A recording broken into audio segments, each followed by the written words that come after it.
Welcome to Tour Live, The Breakdown. I'm Derek G. I'm here with Andy and Eric. We're here to talk about new music, old music, and some news items. What is up, fellas? Hey, how you doing? Gentlemen, what's going Good. on? I miss you guys. Same. It's been a while. Hey, I had a really weird situation happen to me today. I went to, there was a storm coming, so I was like, I gotta get my. Do you think this is a douchebag thing of me for dropping off my laundry? Like, I don't do my laundry. I have my laundry done. Is that douchey? No. You No, have it's a do you have a washing machine?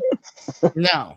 Okay, well then there you go. But like, I don't do it at the laundromat. I have someone Yeah. for me, Treat yourself. It's so fine. it's fine, right? Like, Eric, do you think I'm a douche or what?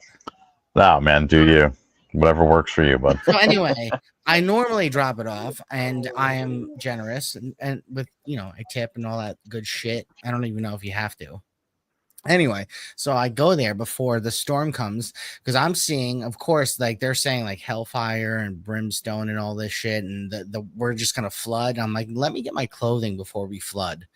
And so I go in there, and next thing I know, I see one of the ladies, the little tiny, cute, little adorable ladies that work there. She's like, Andy, Andy.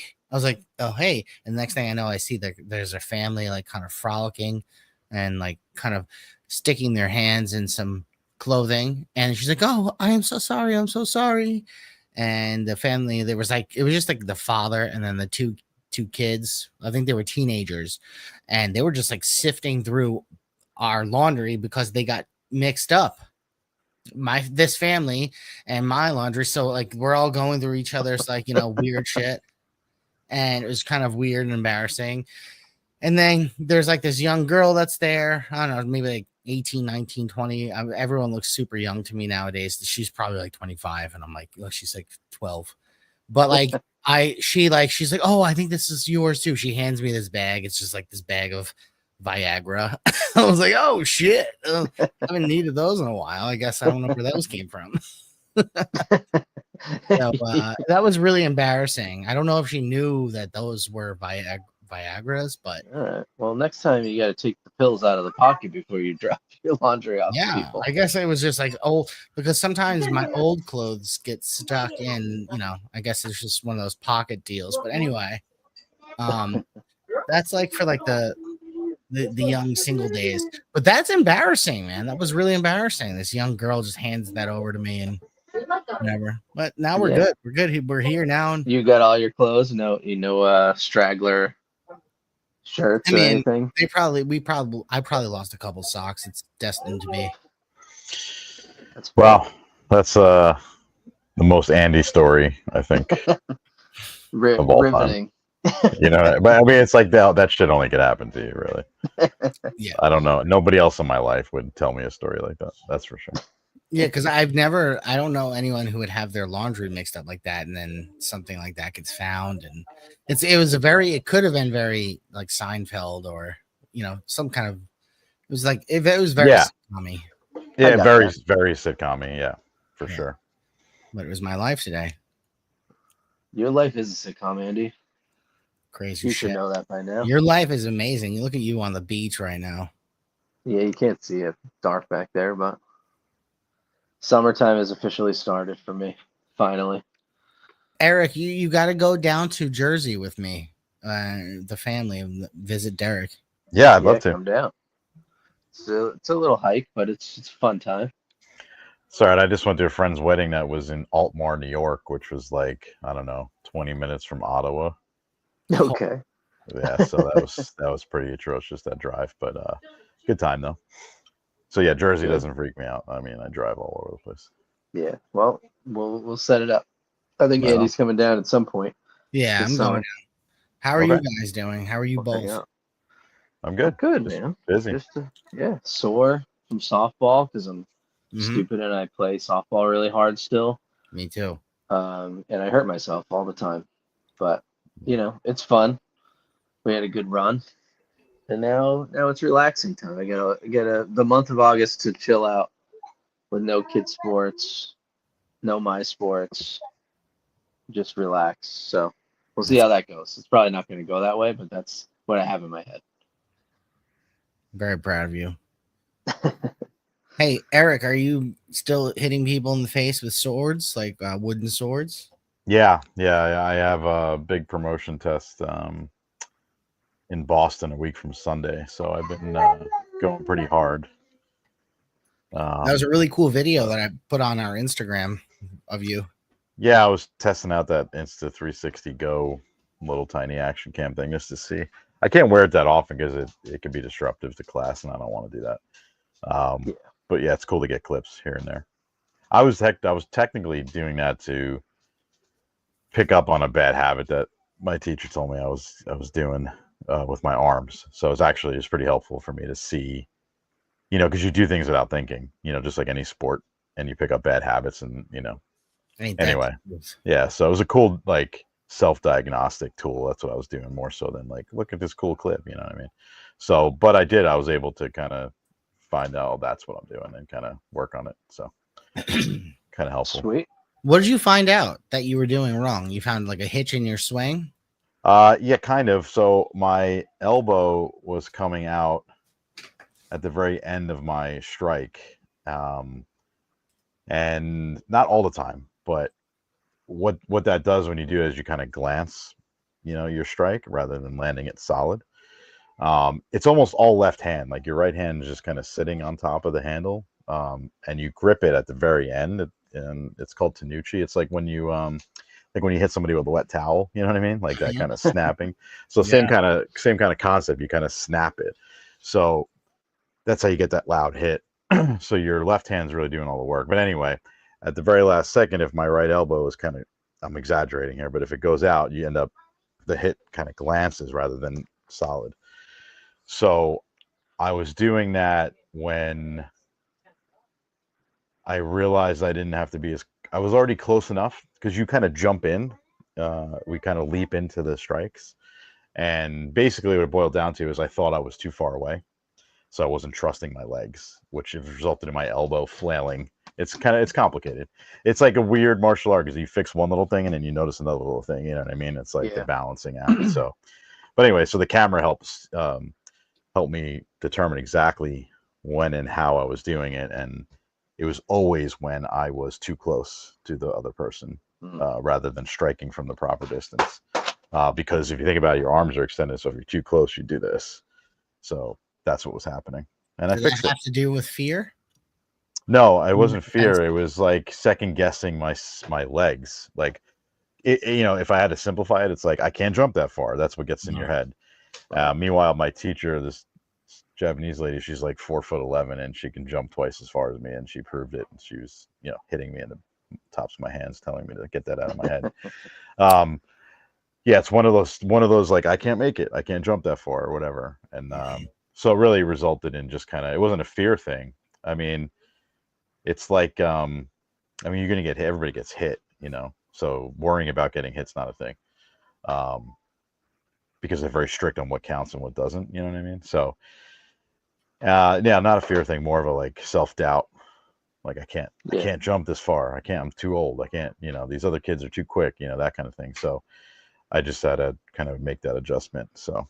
Wow, this is very deep. Cool. It's like you were talking about. It's not really about the physical, what you're doing in that martial art setting, right? It's really more of the mind. Yeah, I mean, it is very physical, but yes, it's very mental. It's a chess match. If you watch like really high level kendo players and world championships and stuff, you'll see them kind of just circling, each other, kind of feeling each other out, and the strike happens so fast they always show it in slow motion right afterwards, because you can never catch it, So yeah, from an outsider's perspective, it's almost like I could see it being boring if you don't know what they're actually doing. You know what I mean? Right. It's like, just hit him. It's like, it's not one of those things, Yeah. Not a slugfest. Because I would go out fucking swinging. No, you'd get destroyed, and like it would be, you get your bell rung the first and only time you tried that, and you'd be like, wow, okay, that's not gonna work. Fair enough. All right. So I've seen it with newcomers do it all the time. They come at you like crazy, and you're like, oh man. I feel like that's like any kind of like combat, right? Like boxing or MMA. Like people just come swinging wide and like They have no idea. It's like, okay. The Yeah, guys it's that like know, they just step in and just wreck you. it's like you don't know how far you come until you have new people come in, and you're like, Yeah. oh man, I used to do that. Holy cow, I guess I am better than I thought I was. So yeah, it's cool though, man. It's a good time. It's That's beautiful. great. Well, good luck in your Thank you. certification or whatever that's called. Yeah, Your it's not. promotion. We don't really have belts. We have different kind of ranking system, but it's going to be the equivalent of my black belt. So that's what I'm going for. It's hot. So pretty. I just got my brown belt last April, so this is like the black belt. So it's a big one. You know. That's awesome. Very proud of you. Thank you. Thank you. You're the best. They're around. Nothing's gonna ever keep you down. That's the plan. Especially if I drive all the way up to Boston, I really don't want to fail. It's gonna be a miserable drive home if I fail. Oh, that's a fact. But no, I'll be all right, I think. All right, Andy, who's up first today? So today I have a band that I actually don't know much about, but I do know that they're new. They have a newer song that just came out in June. I'm sorry, I have a little cough that I've been dealing with, and I apologize. But this is a band called Violent Season. The song is called A Thorn in the Crown, A Rose in the Grave. And I like that because you don't see many bands do that, like with the long song name. It's very like 2002 Norma Jean style, which I grew up listening to. And the sound is very similar to me. They're from New Jersey. Derek, do you actually know these guys, or do I know them too and I'm just an asshole? You don't really. Tom is the singer, and it's kind of his project, and he has some of like Mike from The View from Here is a part of a lot of the videos and live shows. And Tom shoots videos, so he shot a bunch of The View from Here videos. That's how I met him. Super creative, talented dude. So Yeah, well, this song is creative to me. It is heavy and it's abrasive, and I like that, but it's very like it did remind me of the 2002. We could dive into it after, but this is the song by Violent Season. It is called A Thorn in the Crown, A Rose in the Grave.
There Didn't it that is. didn't that remind you of like more like an older metalcore kind of stuff? Yeah, for sure. Definitely.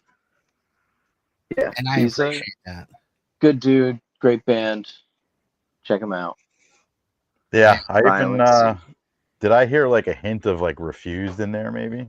I could hear that. You know what I mean? Like just not too much, more of a heard the influence, and maybe that's not true for them, but I heard that, and I don't mean that in a negative way, but I definitely heard a little bit of that kind of style. Mm-hmm. Oh yeah. Yeah, for sure. No, they're solid. He's been putting out music for a couple of years now, and he's mostly video and photography and stuff like that. But this is his kind of like musical release. So it's impressive. For those, I don't know if Derek, I don't think you said it, but for those of you who are new listening to the show, we listen to a newer band, more established band, and then we do some music news. So that was my new choice, my new band choice, and we all switch roles each show. So yeah, That is true. So Derek has the joy of doing an established band now. Yep. So this always seems to be a summertime listen to me. This album in particular, the band's Every Time I Die. Album Gutter Phenomenon. The song I chose is The New Black. This is like one of the only albums that I really, really enjoy from them. I don't know what it is, like that bluesy kind of funky driven stuff. Like it just gets me going in the summer. Windows down, kind of jam. So let's hear it, and then we can listen to how much Eric doesn't like it. Yeah. Baby, you got me on. Maybe I'll let it all down and out. While high and I'm in, don't you know who I am? I'm the jaded one with popping sensitivity. And when I finish struggling, we can make our way to the dance floor and sit like strangers in an elevator stuck between stories. I always find myself in the middle of the stories. When the camera rolls, witness I will suffer. When the camera rolls, witness I will suffer. If everything I do is wrong, my God, I'll do it right. If everything I do is wrong, my God, I'll do it right. If everything I do is wrong, my God, I'll do it right. If everything I do is wrong, my God, I'll do it right. We don't dance, no, no, no. We got class. No, we don't have any fun at all. It's a new style that we know it. We're not starting. We're just starting.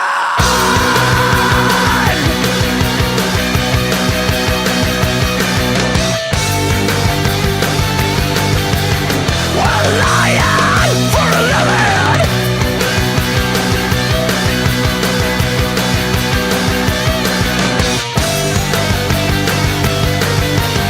We're lying for a living.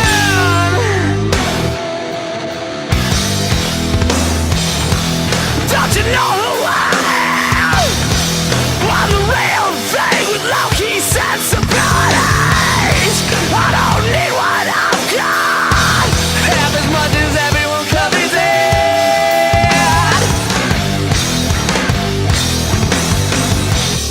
Well, if loving me is wrong, then goddamn you do it right. Well, if loving me is wrong, then goddamn you do it right. It turns us on to turn you down. We're turned on to turn you down. And there it is. I don't know how you could hate that song.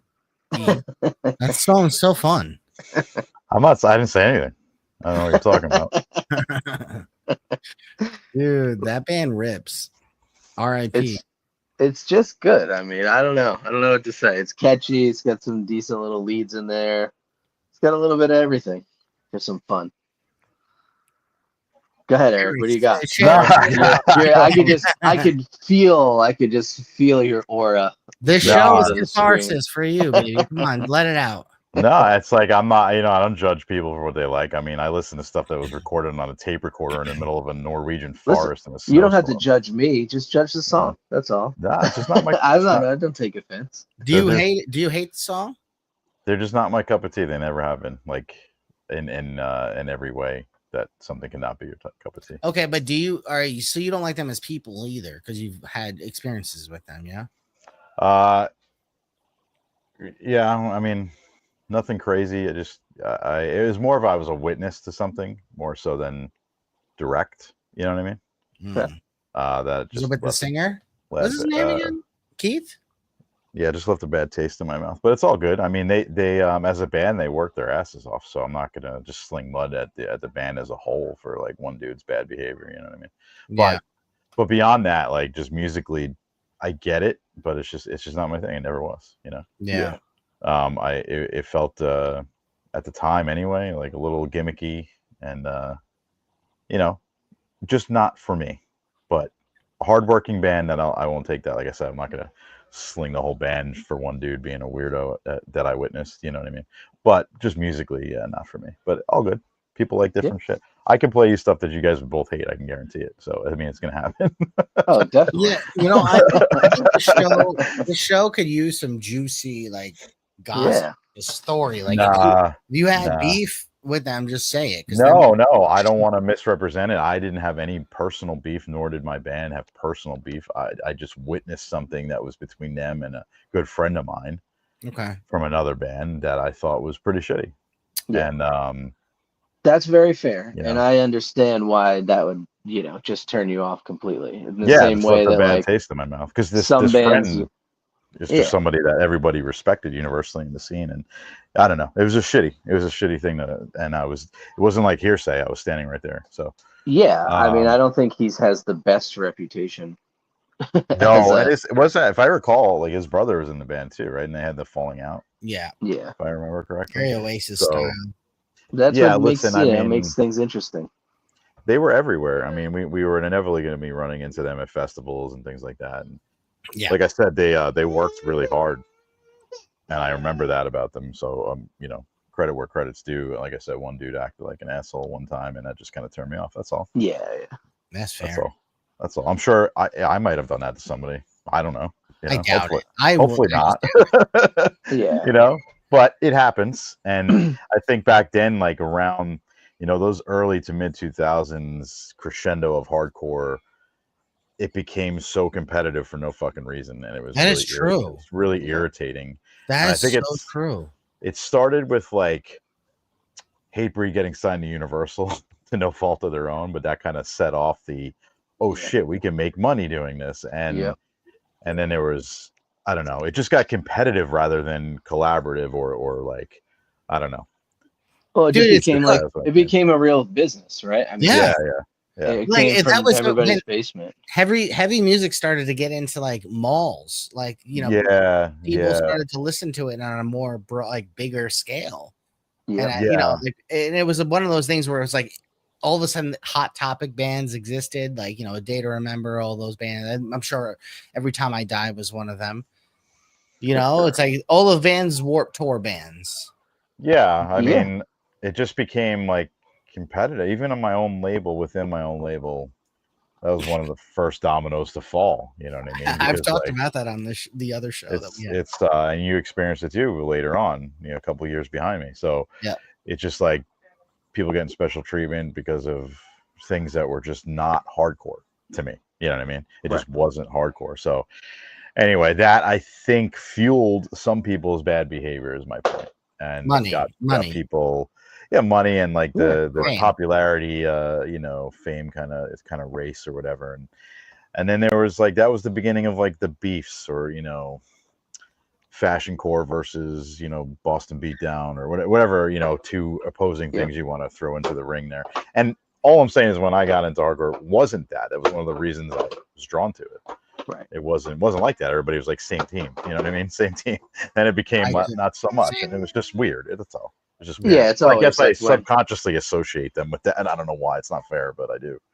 no, that's I mean they were in the mix, right? I mean they were one of the first to get on those like they were on like the first Summer Slaughter tour, Yeah. you know, and they were nuts. I mean they were a pretty wild band even to watch perform like they were Oh yeah, pretty 100%. I mean, wild.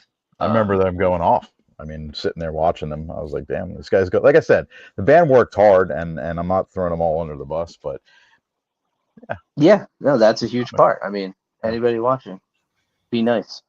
yeah. I mean, Be nice This and is respectful. true, man. Kindness That's goes it. a long way, It and it's happens. remembered. It was like I had issues with remembering Never too, and that was really me and one dude, and the rest of the band like were super nice. So it was like, I don't hate I don't dislike all of you guys, but like this Right. one dude's ruining it, you know. So it happens. It just happens, and it's like I hated that. I tried to avoid that. I was like so trying to not do that because it's not me, and I don't think it should be anybody, you know. Yeah. But people get mad and have weird things with people. I don't know what it is, but I tried to not do that. But when I felt, especially I think in the Christian hardcore scene, it was like really amplified because of how much hypocrisy was involved with making that kind of stuff even happen in the first place, and it just got super frustrating. Yeah. You know, I don't know how we got here to this tangent, but You know what turned me off, Eric? I don't know. I think this band was around and like didn't reach their full potential or like their biggest height until I think you left. But from For Today, do you remember them? yeah, I do remember them. In fact, that the singer was Maddie Montgomery, I think he was gonna when the guys originally were gonna carry Alfie on, he was gonna try out to be the vocalist for Alfie, which is pretty funny. That is funny. But then For Today did, they came into their own, which is great, but yeah, I don't think I ever met him in person. But like, like they actually had some like cool, like if you look at their songs musically, at least the one album that blew up, it was like really sonically great. And then like I would go, like we were on the same label as them, and you're right, like they get preferential treatment, especially by the label. Face Down Fest, everyone sucks their cocks and shit. It's really annoying. Can you say that on this podcast? Can you say that word? Sucks the cock. No, I guess so. Okay, carry on. Yeah, didn't get beeped. All right. And you know what? It's just like they were never mean to any of us, but like they I didn't like how rock star they are, and then like they had like shirts that said repent or perish. I was like, it's a little harsh. It's the kind of shit that drove Nietzsche mad, Fuck, dude, that's like insane. It's like you're supposed to be this preachy band, and Jesus, I know. Jesus, that repent or perish. That's brutal. That's like, who wants to follow a god like that? No offense to anyone, but like, but Jesus. that's it, right? That's like the little shock factor, brutal, like skirting that line for fans. Yeah. Being involved in it, like being involved as, I mean, technically like a competitor, I guess, especially at the time, it seems like it's hard to see the other side of it, right? Like, yeah, 100%. because it's not them, like they weren't pushing themselves up. The label was doing all the extra stuff. Yeah.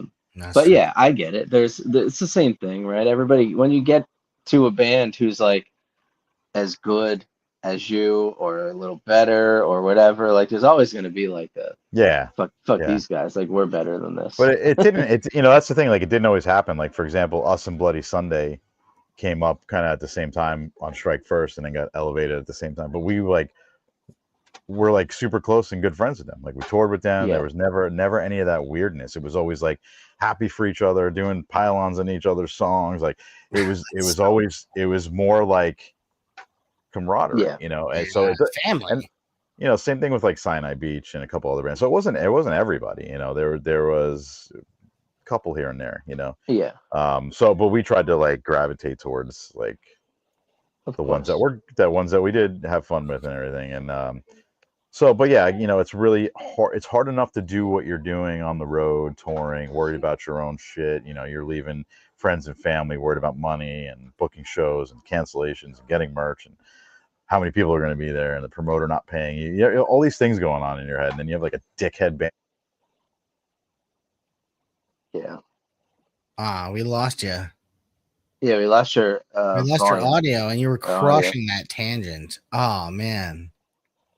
Can you hear me now? Yeah. Oh, you're yeah. back. There we go. Sorry, I get this mic died. But anyway, yeah. So anyway, it's hard enough to be on tour and doing all that stuff, and then when you're on the road with a dickhead band, it's Yeah, of course. it just sucks because it's like, come on, man. We're just trying to all do our thing here.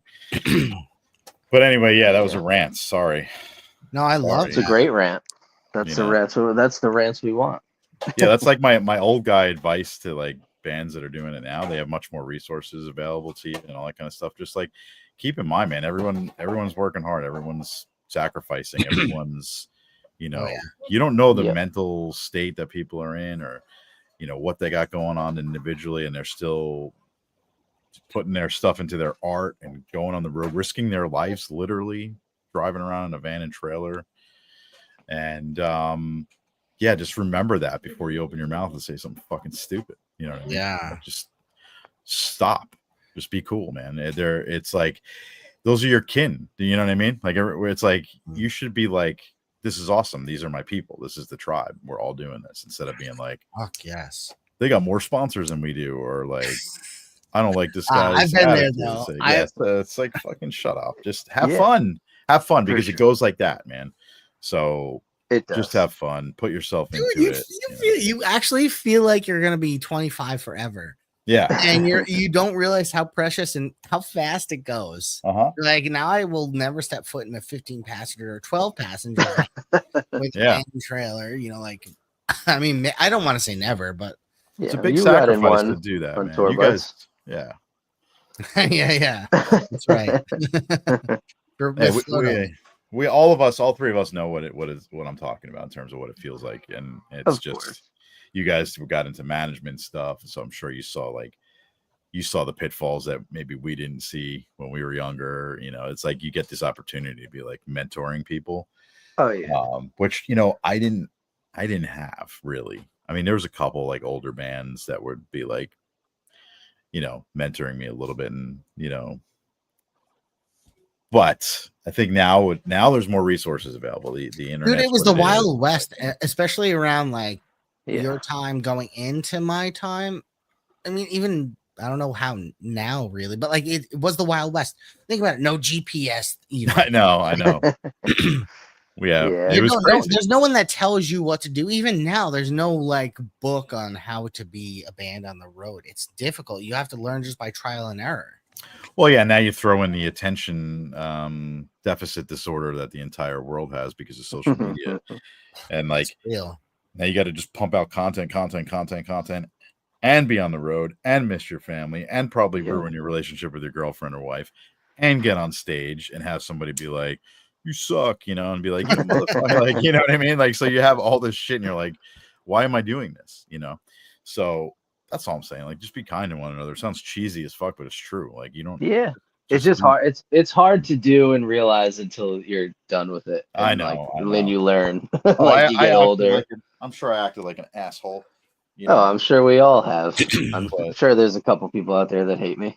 I had the sick delusional thought that my band was better than other bands. That like I was looking back, it's like, who the fuck did I think I was? Yeah, but you have to be like that, right? You have to believe in what you're doing. Like you have to think you're the best and you're doing the best thing out there. Like you don't have to be like go after other people, but like it's the same thing as like playing sports, right? Like you have to think you're the best and you to perform your best, right? That's true. That's just it's true. Yeah. But if you let that out and project it, then that becomes a problem.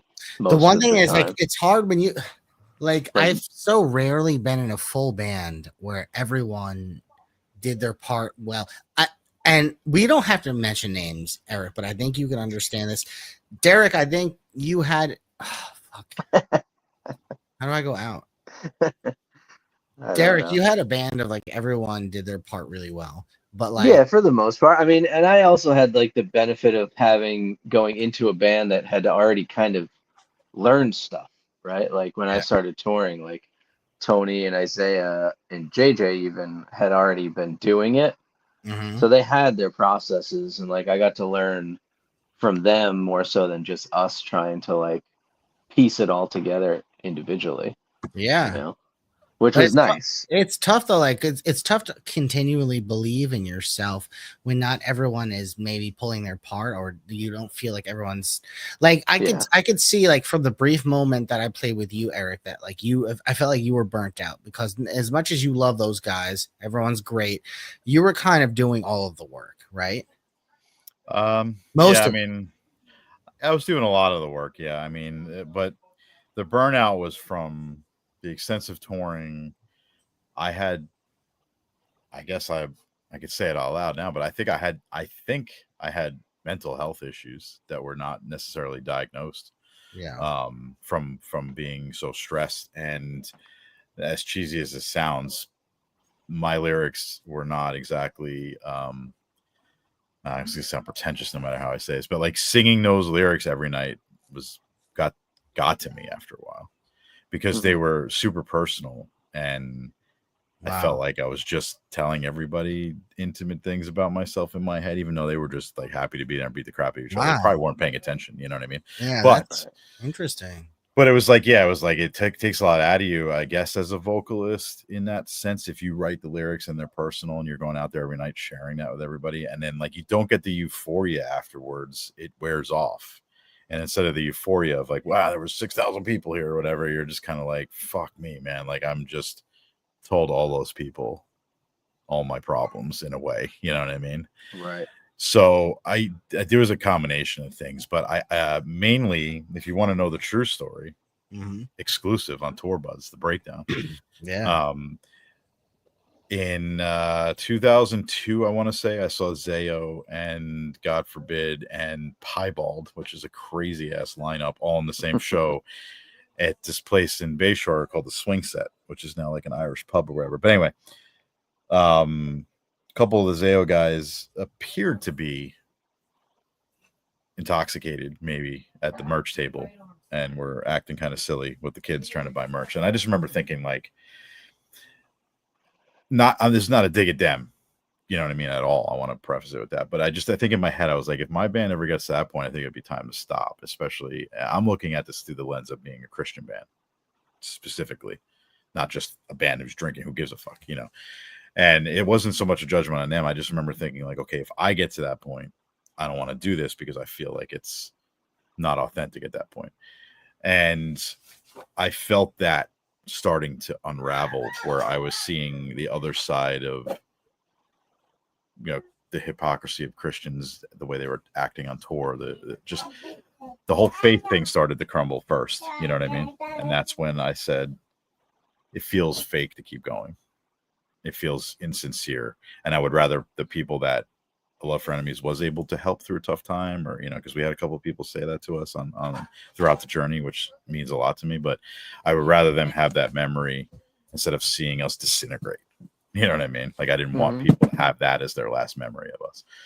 So that's why I felt, combination of my own mental health and the fact that I felt like the band as a whole were getting burnt out, and I didn't want people's memory of us to be, oh, these guys were all fucked up and, you know, out of their minds. I'd rather them be like, yeah, they were pretty solid, and, you know, they helped me through whatever I was going on, and I'll take that and appreciate that and not force the issue. So it was a combination of those things. I wasn't mad at anybody in the band, you know, I wasn't like, it was more of a personal conviction thing where I'm like, I don't know where I stand in my faith. I saw a lot of shit that really sobered me up, and I don't want the fans who like the band for what it is to see something that is not representative of what we set out to do. So I decided it was better to quit than be fake, I guess. You know what I mean? So that's where I landed. It was not, wasn't mad at anybody, nothing like that. There was no blow ups, you know, not creative differences. It was just like, I'm burnt out, and I feel like if I keep going, it'll be fake, and I don't want to do that. That's all. So Very respectable. yeah, people were not happy with me for a little while, but it ended up fine. you know. Yeah, that's tough. So That's a tough decision to make. yeah, especially I because mean, like we had you're just got doing well. offered we just got offered an Australian tour, and we just got offered a meeting with Metal You tell Blade. me I would have played a tour with you in Australia? You Yeah, fuck. and Oh we were my god, I had no idea. What Yeah. the hell? and there was a meeting with Metal Blade in the works. I don't know if that would have turned into anything or not, but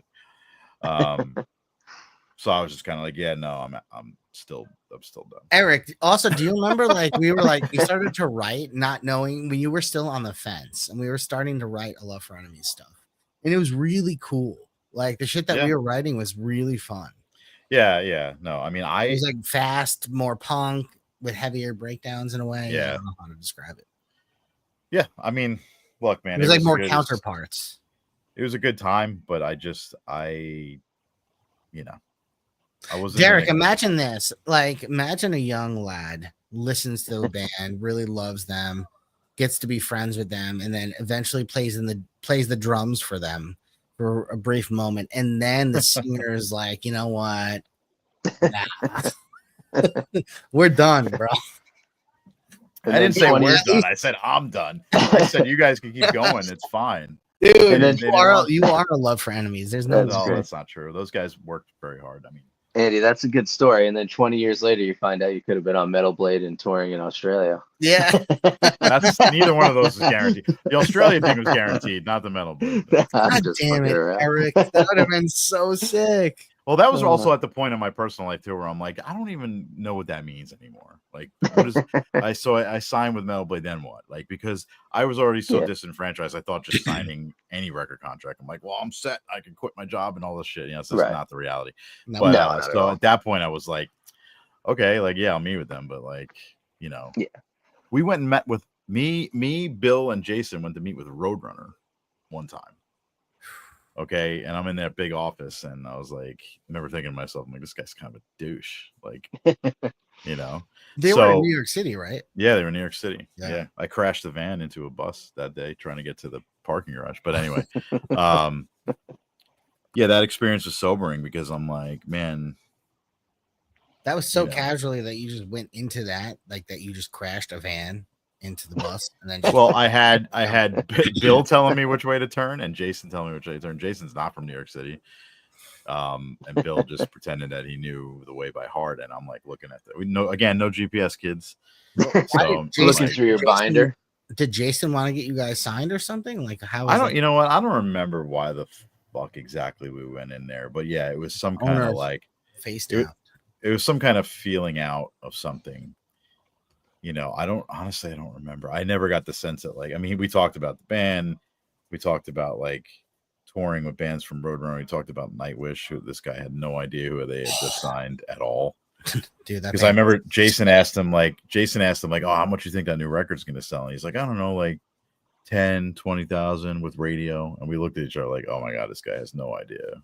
I'm like, you know, they're like quadruple fucking platinum in Europe. You know what I mean? Like, you think they're going to sell 10,000 records? Like, that's insane. so I'm like, I that's don't when want that's when records actually sold still. Yeah, I know. But I was just like, so anyway, it was a weird experience, but it was like kind of like I almost like the way hardcore and heavy music is starting to revert almost. Big time. Because the dependency on the labels has naturally decreased because of things like Spotify and streaming and all this kind of shit that you can do yourself.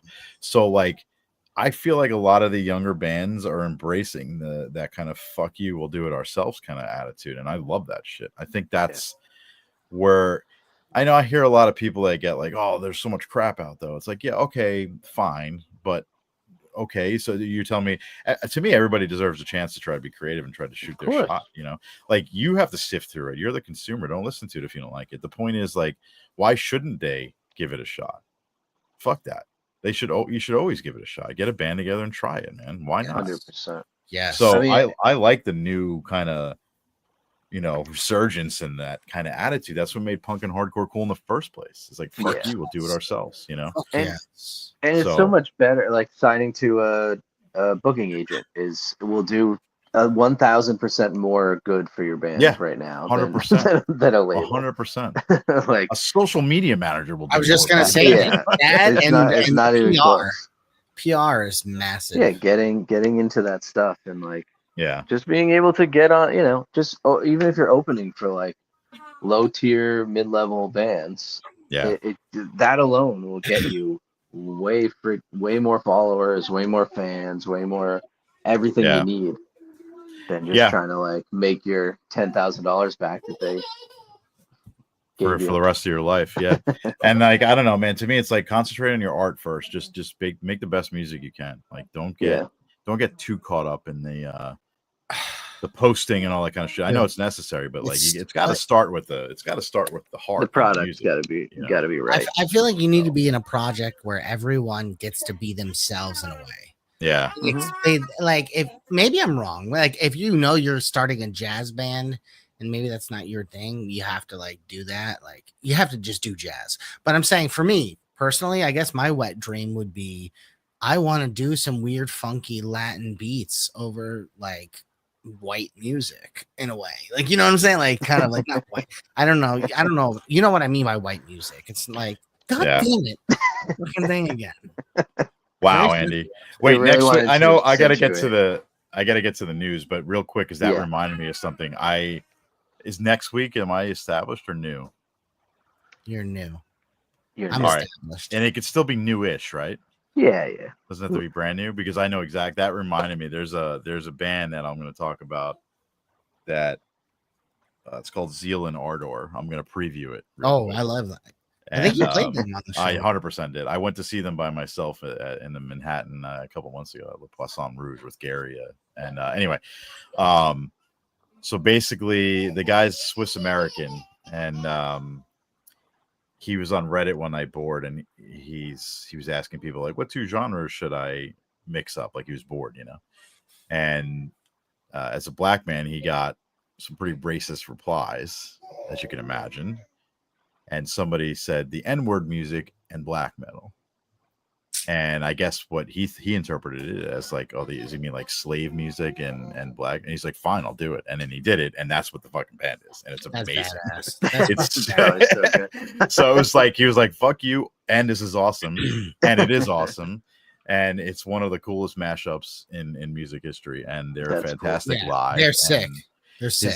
They have a documentary out about them now. Like he's that example of like, all right, well, fuck you then. I'm just gonna do it. And like didn't even care about getting a label, found a live band, like friends of his, and they practiced material, got in a van and just went.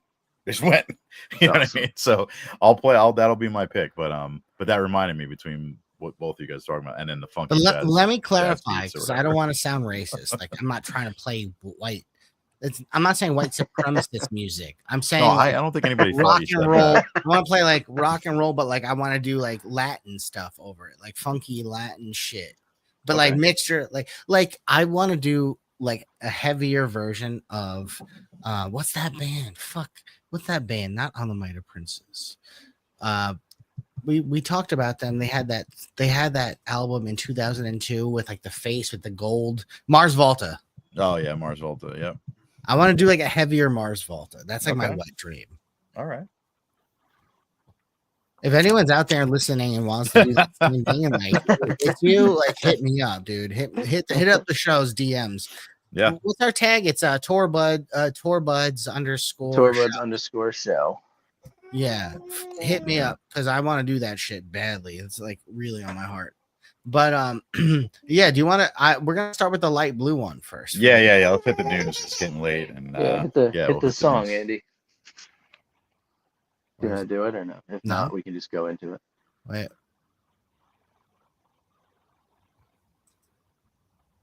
How do you do the song? Hold on. I'll get you.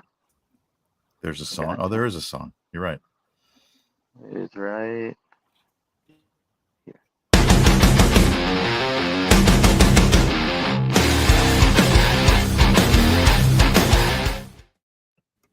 Wow, epic.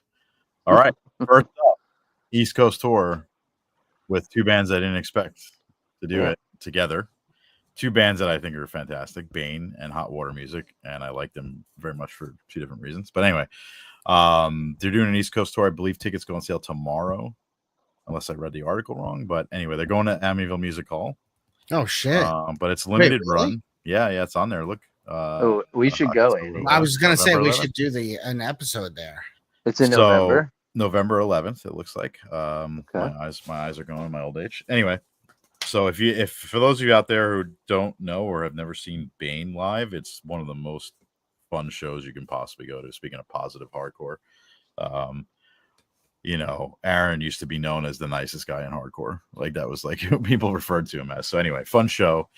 Hot Water Music is super talented band as well. It's a cool kind of combo that I didn't see coming, but this reminds me of days of yesteryear. Yeah, I like that. But, I like this tour. This is a it's good pretty one. cool. Limited run. So get your tickets. I believe they go on sale tomorrow.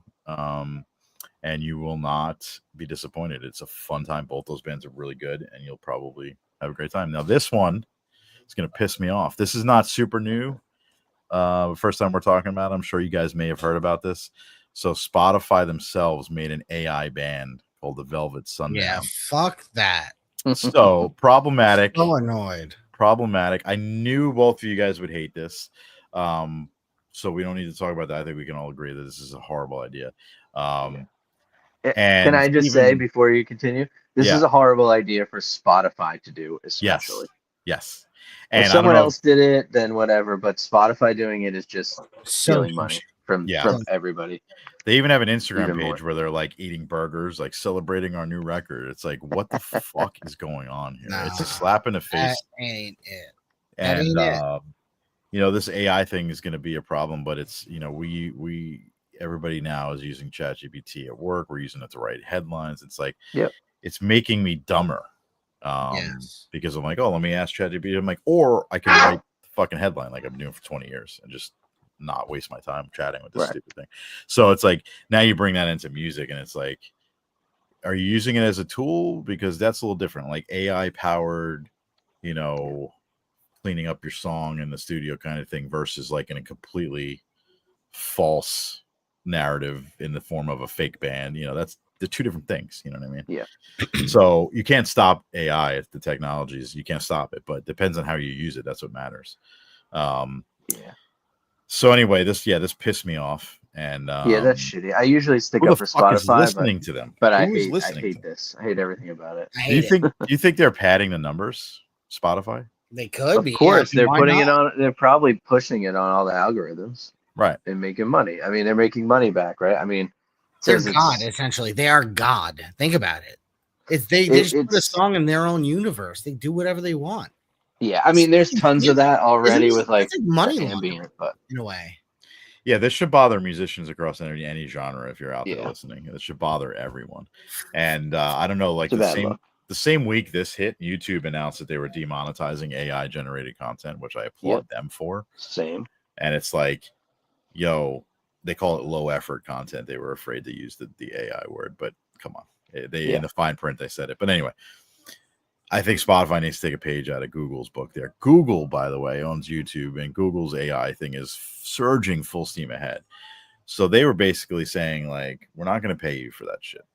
It's fun, it's a cool tool, but like if you're just making low effort, like AI generated lo-fi study music with a fucking, we're not paying you. We're not paying you. So stop. And I think that's a good initiative. And Spotify went the complete opposite way. And they're almost encouraging you to do that. I gotta say, like, just if it was someone else and like you figure out AI bands and you can prompt and whatever, you do your thing. I don't love it, but like, okay, at least someone made an effort. I just hate that Spotify created this, puts it on their own platform, pushes it. Like, and they just have total control. Like you can't compete. You can't compete with a company on its own platform. Like, there's just no way to do it. I mean, and I don't know if the music sounds anything like these guys look, but it just looks like butt rock kind of stuff that they're just going to put on every, 55-year-old dude listening to Nickelback and things playlist. Yeah. That's just me being mean to Nickelback, but this guy's got a lot of shit. Yeah, they're doing just fine. Yeah, I know. Put the Velvet Sundown. Yeah, fuck these guys. Piece of In the shit. song "Dust on the Wind." Yeah, at least that would unite all the early 2000s hardcore bands that fought each other. This would unite everybody, though. Yeah. Yeah. Oh, this is such Going bullshit. full circle on my should get into comedy. Anyway, this is a rumor on several sites. I saw this on Yep. Rolling Stone. I'm sure you guys have heard about it. This would be cool, and I'll tell you why. And it might not be the obvious thing. I have a lot of respect for Metallica. I listened to them when I was younger. I don't consider myself a super fan by any stretch. You know, at that time in my life, I was more Iron Maiden than I was Metallica. I kind of went the other way, but you know, I think this is super cool for heavy music. Mhm. You know what I mean? Because the Sphere, they've been doing, like, they did Fish, they did Backstreet Boys, they're doing all these kind of surreal things. Like, to have a band like Metallica go there and plant the flag, you know, Yeah. with heavy music, I think could be cool. Now, there is a counter argument. It's like, oh, it's a money grab. But it's like, for Metallica, really? Like, I think they're fine. You know what I mean? Like, I think they're fine. So, I mean, but I even think it'd I be mean, money grab is like, okay, I guess, but like, what does that even mean? Like, Yeah, you're gonna they go don't play need- like they don't probably the need to do coolest it. venue on Yeah. the planet. Yeah. That's yeah. it's an experience. I mean, If Vegas any of will us got money grab. offered if we ever got offered to do that, we'd be like, yep, we'll I be mean, there of tomorrow. course. Oh, in a You know what I hot mean? second. Who But would just it? think I about mean, how it's- how cool that would be, though. Like, with Incredible. Incredible. because like, think of the visuals they can do. It's probably gonna be. I mean, I might have to go. Oh, You know what I mean? I would go too. So that'd be one that I would go to. I've been waiting for a band that is like worth the trip out there. Oh yeah. It wouldn't be cheap, I'll tell you that. But No. It won't no, be and cheap. you have to do it with Metallica. Almost like you have to. You can't do it like any other heavy band wouldn't be enough draw. They like universally. They have the most universal fan base out of any of the. Yeah. The only other rumored band I heard that is, is not heavy like that, but Tool, I heard rumors. I be would the 100% That go would be the That would best be- show in the that Sphere would you be- could ever go to. yes. Yeah. That would be the one. That Yeah. seems very not like Maynard to do. That's why I'm skeptical. I know, but he's if we were going to talk money grabs, I feel like he's in the money grab land these days Yeah, he's in the mood for that, Personally. I guess. But Didn't they just do MSG? with all their merch and like Yeah. all their limited edition posters that cost $600. Ugh.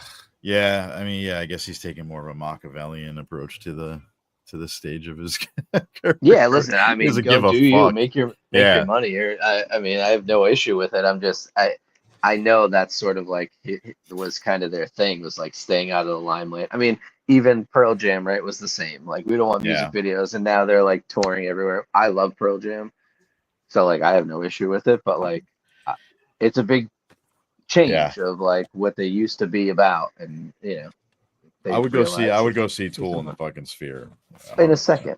You know what I mean? Yeah. So, Easily.